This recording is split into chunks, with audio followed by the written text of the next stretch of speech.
அண்ணா வந்துட்டு 3:30 மணி பக்கமாக தான் வந்துட்டு அதை அறிவிச்சு மாநாடெல்லாம் செயல்பட்டுட்டு இருந்தது. லாஸ்ட் 2 பவுட்டை நான் வின் பண்ணிட்டேன். லாஸ்ட் பவுட் எனக்கு அப்போ தான் இருந்தது.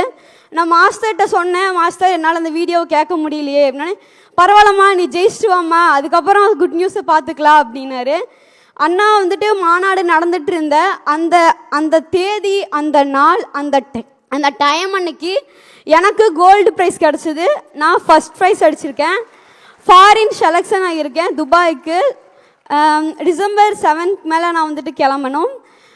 இந்த இடத்துல என்ன பார்க்குறேன்னா, நான் சின்ன வயசுலேருந்தே அண்ணா ஒரு லக்கி சாமாக தான் பார்ப்பேன். எங்கே போனாலுமே அண்ணா ஃபோட்டோ கூட வச்சுருப்பேன். இந்த ஒரு நேரத்தில் அது எல்லாரும் வந்துட்டு சொன்னாலும், என்ன இது நீ தான் சொல்லிட்டு இருக்க அப்படின்ட்டுலாம் நிறையா சொல்லுவாங்க. இப்போ நான் நிரூபித்து காமிப்பேன்.